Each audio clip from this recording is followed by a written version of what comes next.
بسم اللہ الرحمن الرحیم ایاک نعبد و ایاک نستعین۔ میں آج اپنے ان سارے پاکستانیوں کا شکریہ ادا کرنا چاہتا ہوں کہ جو آج سڑکوں پہ نکلے، جنہوں نے مظاہرے کیے، پروٹیسٹ کیا، ایک الیکشن کمشنر کے ایک جانبدار فیصلے، ایک سازش کا حصہ بن کے، ایک مافیا کا حصہ بن کے اس نے جو فیصلہ کیا آج، اور جس کی وجہ سے میری قوم سڑکوں پہ نکلی، میں سب کا شکریہ ادا کرنا چاہتا ہوں۔ پہلے تو میں اپنی قوم کے سامنے یہ رکھنا چاہتا ہوں یہ کیا فیصلہ ہے، یعنی یہ توشہ خانہ کیا چیز ہے۔ توشہ خانہ وہ ہے کہ جب ملک کا پرائم منسٹر، اس کے وزیر، اس کے آرمی چیف، ان کو جب پریزنٹس ملتے ہیں، جب وہ اقتدار میں ہوتے ہیں، تو جب ان کو تحفے ملتے ہیں، تو یہ جو سارے تحفے ہیں یہ جاتے ہیں توشہ خانہ کے اندر۔ ایک پورا ریکارڈ ادھر قائم کیا جاتا ہے۔ اس توشہ خانہ سے ایک قانون کے تحت آپ فیصلہ کر سکتے ہیں کہ میں ایک آدھی قیمت، ہمارے دور میں آدھی قیمت ہم دے کے ہم وہ خرید سکتے ہیں وہاں سے۔ سارا ریکارڈ اس کا ہے پڑا ہوا توشہ خانہ میں۔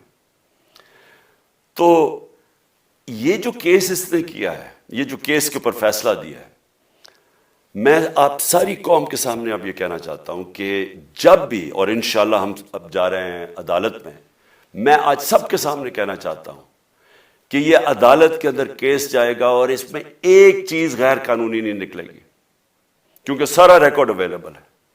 اور جنہوں نے قانون توڑا ہے، توشہ خانہ کا قانون کس نے توڑا ہے؟ آصف زرداری نے اور نواز شریف نے۔ کیسے توڑا ہے؟ انہوں نے 4 مہنگی گاڑیاں اس توشہ خانہ سے نکالی ہے۔ قانون یہ کہتا ہے کہ آپ گاڑیاں نہیں نکال سکتے، مجھے بھی ملی تھی۔ تو ان کے کیس تو سنے نہیں، ان کے 10 سال سے کیس پڑے ہوئے ہیں جو انہوں نے یہ گاڑیاں غیر قانونی طور پہ نکالی تھی۔ اور وہ جو کہ سارے میرے وکیل نے آج قوم کے سامنے بتایا کہ سارا ریکارڈ اویلیبل ہے، اس کے اوپر اس نے یہ فیصلہ کیا۔ تو پہلے تو ہم جائیں گے انشاءاللہ عدالت میں، لیکن میں اس الیکشن کمیشنر کے اوپر اپنی قوم کے سامنے اس کا ذرا اصلیت رکھنا چاہتا ہوں۔ یہ وہ آدمی ہے جو پچھلے 2.5 سال سے ہمارے خلاف فیصلے دے رہا ہے۔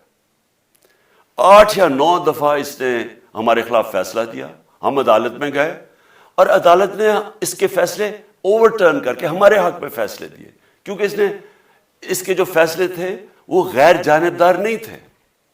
ہم ای وی ایم مشینز کے اوپر کوشش کرتے رہے کہ اس ملک میں صاف اور شفاف الیکشن ہو، 2 سال کوشش کرتے رہے۔ اس الیکشن کمیشن نے پیپلز پارٹی اور نون لیگ کے ساتھ مل کے وہ نہیں ہونے دیا۔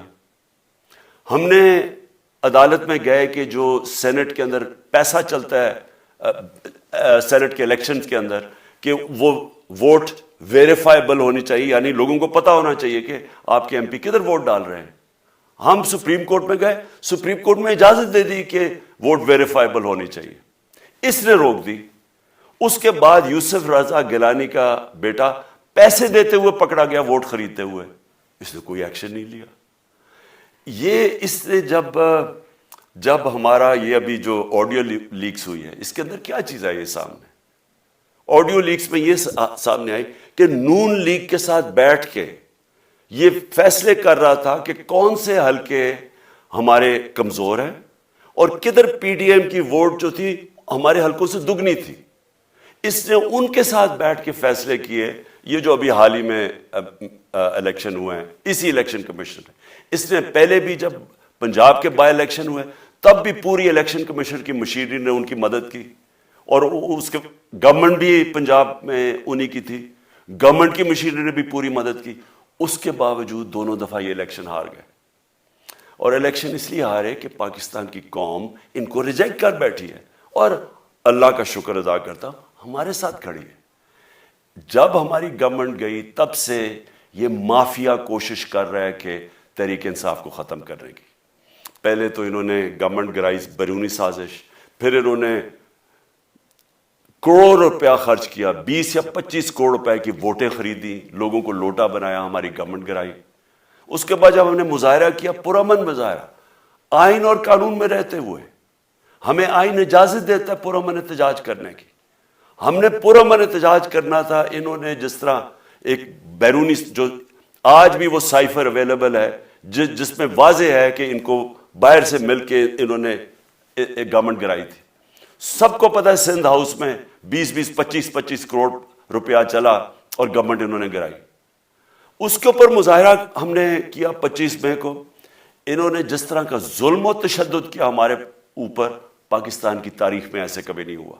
عورتوں بچوں کے اوپر دیکھ رہے ہیں فیملیز, انہوں نے شیلنگ کی, گھروں میں گھس گئے رات میں, جو پنجاب پولیس کو انہوں نے استعمال کیا اور انہوں نے سمجھا کہ پارٹی کراش ہو جائے گی. پھر بھی نہیں ہوئی. پنجاب کے بائی الیکشن ہار گئے. پھر انہوں نے میرے اوپر کیسز کرنے شروع کر دیے. کبھی عدالت میں ایک کیس ہوتا ہے, کوئی 24 FIR ہے میرے اوپر. دہشت گردی کا میرے پہ کیس کر دیا. کیا کیس تھا؟ ساری دنیا میں رپورٹ ہوا وہ کیس. کیس کیا ہے کہ عمران خان کہہ رہا ہے کہ ریمانڈ پہ بھیجنے کے لیے ایک جس کے اوپر تشدد ہوا ہے, کسٹوڈیل ٹارچر ہوئی ہے شہباز گل کو, کہ ہم قانونی کارروائی کریں گے, اس کے اوپر دہشت گردی کا کیس کر دیا. تو پوری کوشش کرتے رہے نہ کسی طرح اس کو, کیونکہ میچ میں تو آپ کھیل نہیں سکتے تھے, تو عمران خان کو میچ سے نکال دو باہر. یہ شروع سے ان کی کوشش تھی. پتہ ان کو چل گیا کہ عوام آ گئی ہے کھڑی ہو ہمارے ساتھ. بڑے میں جلسے ہوئے ہیں, کبھی اتنے بڑے جلسے ہوئے ہی نہیں پاکستان میں.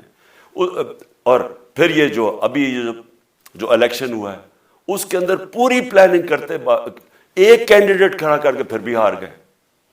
تو یہ مجھے پہلے ہی پتا تھا کہ انہوں نے اس کا رزلٹ کیا آنا ہے.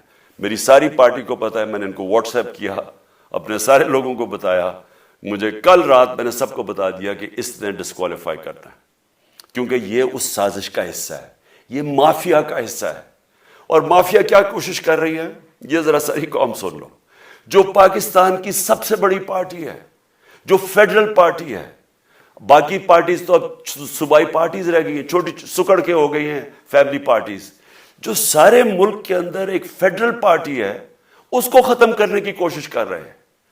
اور یہ میں پھر سے اس ملک کی تکلیف دے جو ہمارا تاریخ کا حصہ تھا, جب ایسٹ پاکستان ہمارے سے علیحدہ ہوا, کیا ہوا تھا؟ جو پارٹی کو سب سے بڑا مینڈیٹ ملا اسی پارٹی کو ختم کرنے کی کوشش کی. ملک کا جو ہوا وہ تاریخ کا حصہ ہے. یہ پھر کوشش کر رہے ہیں کہ ایک پارٹی جو ساری فیڈریشن کو اکٹھا رکھ سکتی ہے اسی پارٹی کو ختم کرنے کی کوشش کر رہے ہیں کہ جناب عمران خان کو کسی طرح ڈسکوالیفائی کرے اور پھر الیکشن ہو.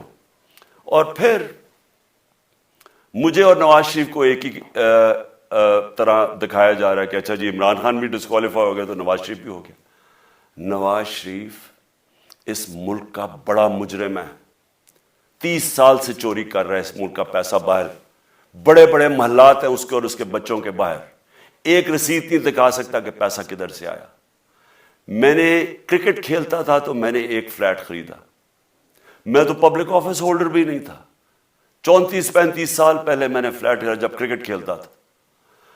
اس کے باوجود میں نے 8 مہینے عدالت کے اندر ایک رسید بتائی کہ مجھے کدھر سے انکم آئی, کدھر سے آمدنی آئی, اور باہر سے حلال کے پیسے کی جو میں نے جو خرچہ جو خریدا فلیٹ, اس کو جب بیچا بینک کے تھرو پاکستان میں پیسہ لے کے آیا, اپنے ملک میں پیسہ لے کے آیا. اس کی بھی منی ٹریل تھی. عدالت نے مجھے صادق اور امین کہا, اور مجھے مقابلہ اس آدمی سے کر رہے ہیں جو اربوں روپے کی پراپرٹیز لے کے بیٹھا ہوا ہے. کبھی کوئی جھوٹ بولتا ہے کہ جی مجھے قطری کھاد کے جی قطری نے پیسے دے دیے, کبھی وہ کہتا ہے یہ ہے وہ ذرائع وہ فیل ہو جاتا ہے. وہ بیٹی کہتی ہے میرے لندن تو چھوڑو پاکستان میں کوئی پراپرٹی نہیں, اور پھر پراپرٹی نکلا. یعنی جو بتا ہی نہیں سکتے کہ اس ملک سے باہر اربوں روپے کی پراپرٹیز ہے, اور اس کو اور میرے ساتھ کر رہے ہیں کہ جی آپ دونوں ڈسکوالیفائی ہو گئے.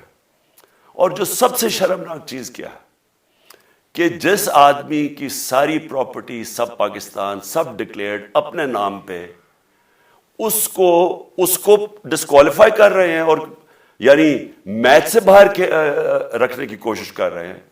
اور کن کو اس ملک میں بچایا جا رہا ہے؟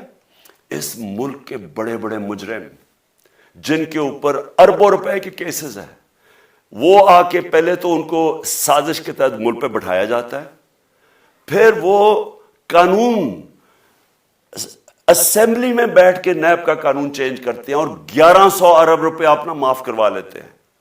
قوم جب نیچے پسی ہوئی ہے آج مہنگائی میں,